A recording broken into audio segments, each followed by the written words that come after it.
Hi, I'm Storm. And I'm Mike. And we're from Advanced Group. What are we talking about today, Storm? Today we are talking about these rubber and plastic speed humps. Yep. Bumps, sorry. Yep. There's You can call them either. Humps or humps. Bumps. Yeah. All right, there's a huge range here. Yep. Is this all of them that we sell on the website? No.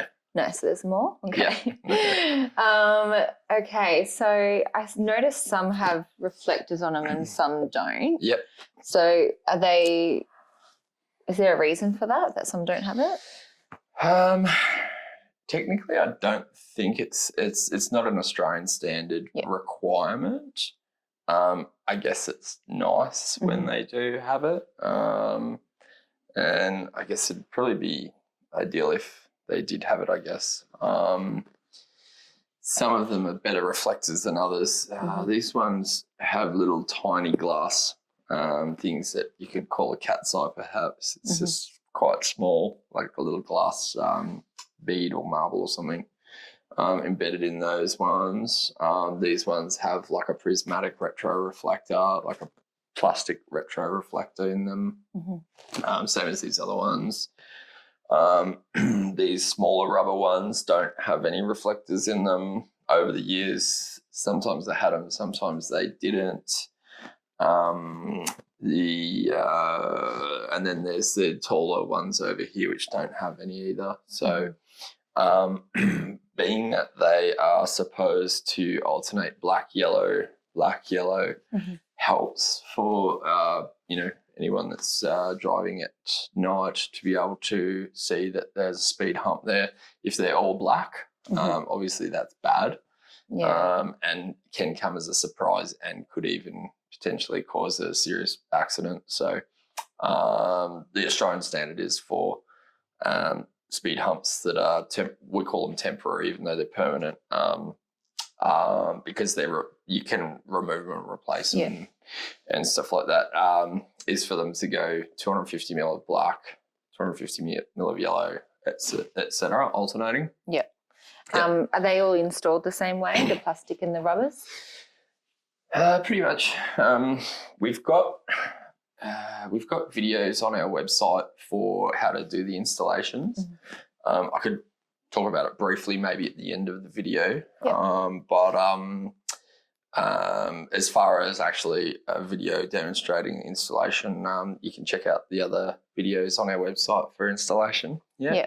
Can you install them pretty much anywhere? Are they all used for... So typically this stuff gets used on concrete or asphalt or bitumen. If you need to put something down on gravel, it's a lot harder. We do have temporary roll-up speed humps that you could use if you had gravel, especially if maybe you've got an event and you are using either a paddock or a disused field, or something an empty lot or something like that, and might be a problem. Say some sort of a sporting event or something in the rural area, that you could always use a temporary rollout speed hump, which I could possibly put a graphic on the screen for the video, I guess, maybe. Yep. Yep. What are these curved ones for? Do they line up all the same, or do they kind of go at the end? They're the end caps. Okay, yeah. So some of them have like a black and yellow end cap pair that matches this style, and then some of them will only have black. So, for example, sometimes this particular one only comes in black, which can be annoying if you want your pattern to go black, yellow, black, yellow. But that's just the way it is, unfortunately, on that particular one, I think, from memory. Yep. What's the life expectancy like? So if there's rubber and plastic, can they last the same amount of time? So it varies. We only guarantee the rubber for 1 year. Warranty wise. On the plastic, we warranty for 3 years. Now, it depends on how much traffic that that the speed humps get. Say, for example, at a shopping centre, it gets a lot of traffic, whereas just somewhere that's not as busy as a shopping centre, it's going to get a lot less traffic. And so, yeah, that's one of the main things that that can cause them to, wear out or whatever. One of the good things about them being modular meaning they're just individual pieces that fit together, is if you have, say, where the cars go over and just like, on the lanes, the wheels are normally in the same sort of spot. You can just remove a piece or two pieces wherever each wheel would be for the cars going over it, and just keep them nice and looking sort of still up to, within their functional range, etc. Yeah. I noticed these ones in particular have like a hollow shape underneath. Is there any reason for that? Yeah. So I'll just show the camera. So this is quite a big hump. Don't quote me on the size. I think it's a 70 mil. I think it's a 70 mil. So this channel here, it might be about 40 or 50 mil. Sometimes they're like, maybe 50 mil one way and 40 mil another, but, roughly around there, the specs will be on the website. That's what we'll call a channel, cable protector, sorry. You could call it a cable channel, or you could use something that's not a cable, like a duct or a pipe or something else other than a cable. So, but typically we'd call it for cable protection. For example, if you had two different buildings and a laneway or a road or a thoroughfare, and you didn't want to put a cable or a pipe or a hose or a duct or something underneath the road, then you could use these instead of a cable protector, because we sell cable protectors separately, which are different. There's lots. We've got probably definitely dozens of different cable protectors, which are the different products.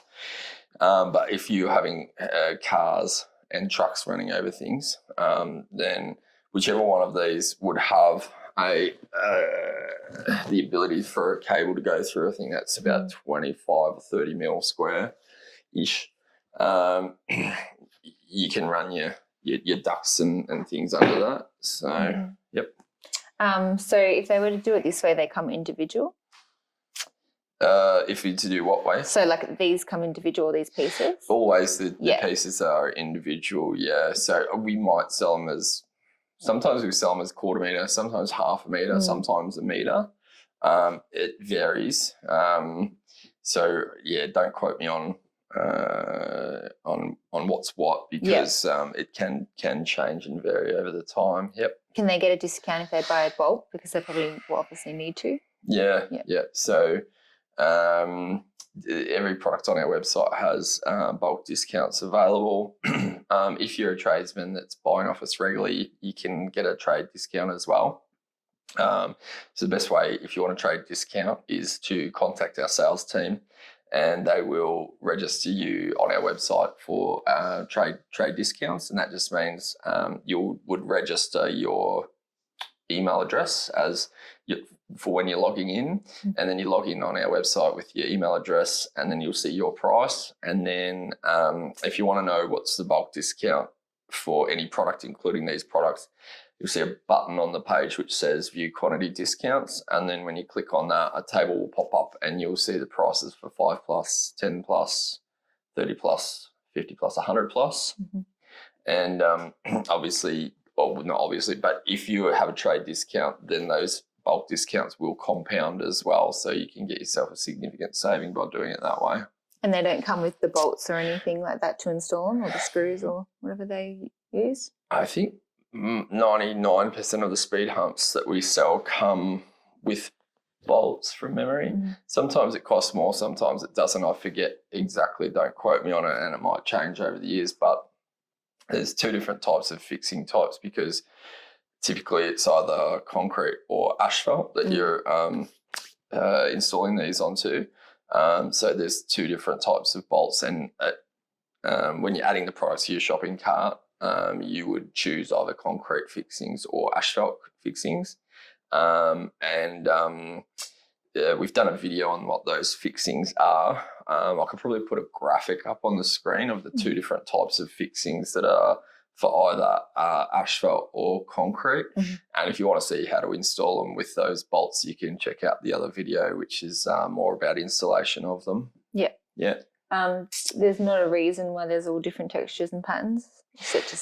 So the textures and patterns are so that pedestrians, when they're walking, don't have such a slippery surface where they could slip and fall. Yeah. The reason why people would choose a different pattern would just be to separate or distinguish their not necessarily patent, but their brand from another person's brand.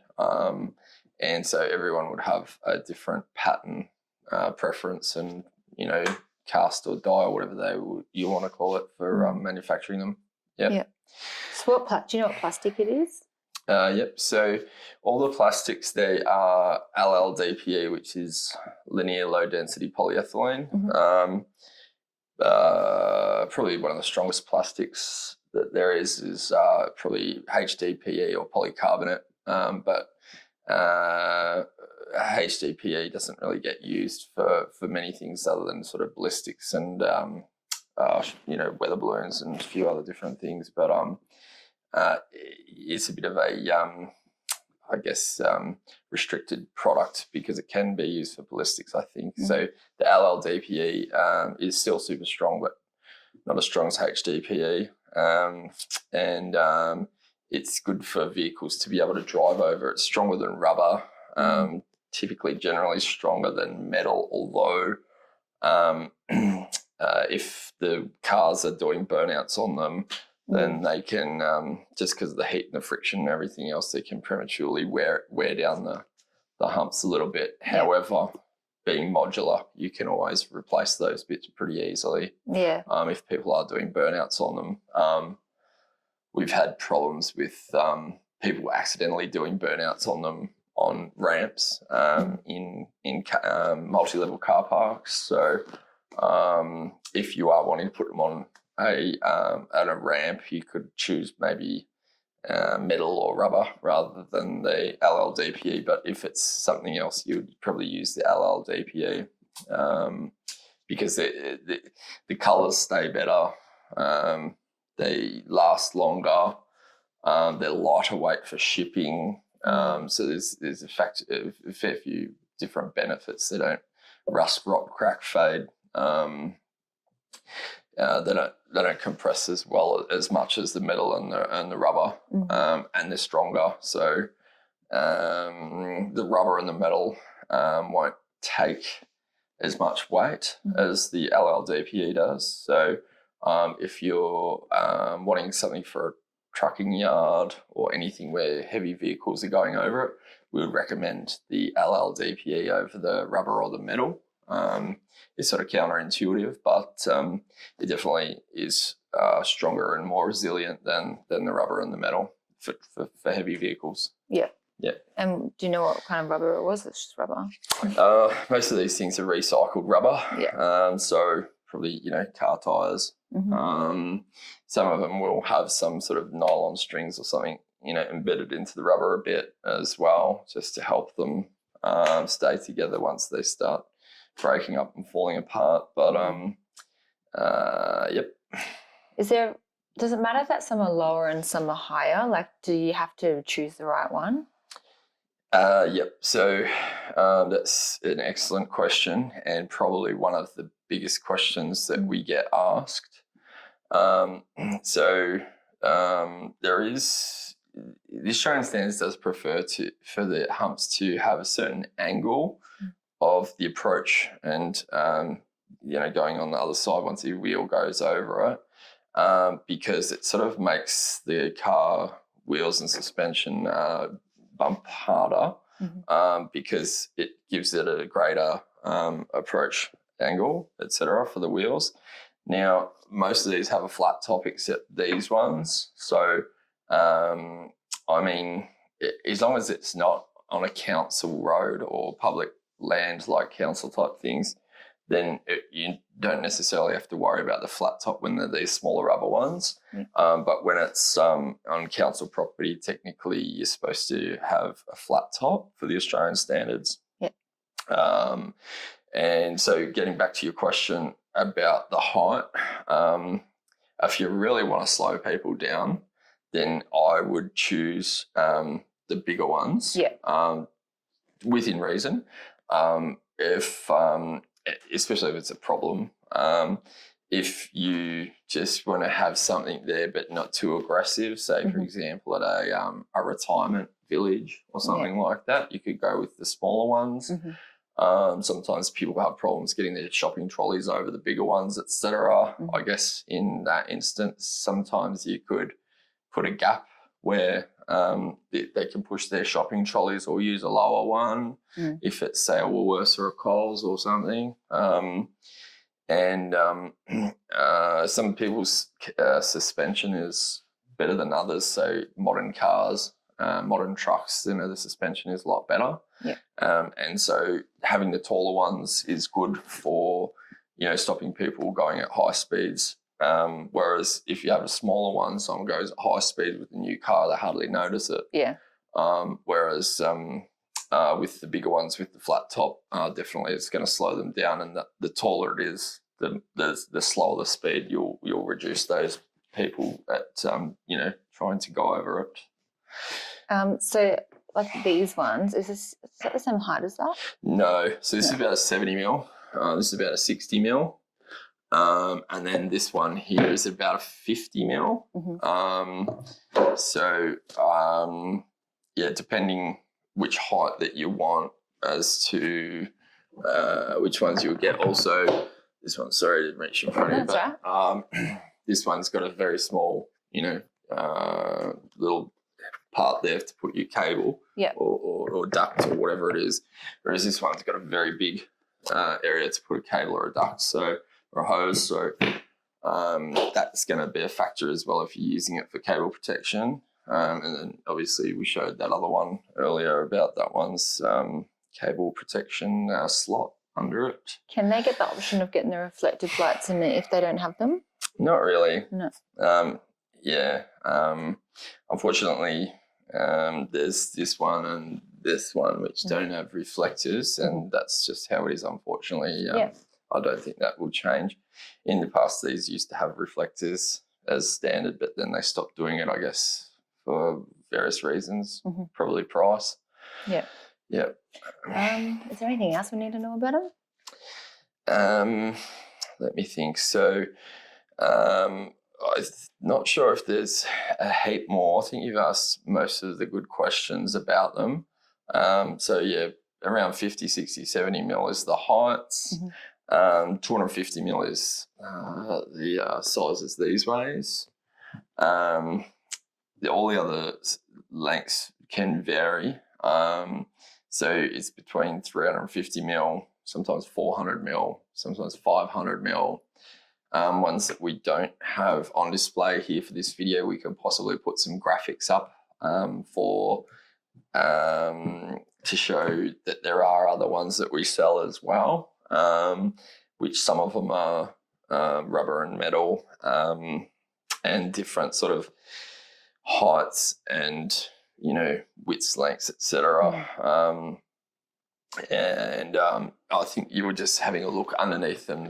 They all have a different sort of scaffolding, if you want to call it that, or construction. So some of them have a lot more of the lattice inside of them, and some less. So you can show that to the camera. So it just depends how tall it is, as to how much plastic has been used for different strengths, load rating wise. Some of them are guaranteed for 20 tonne. Some of these, might only be good for, say, 5 or 10 tonne. Most truck axles on the road are 5 tonne per axle, but Vic roads and councils and main roads and people like that sort of have limitations on truck axles.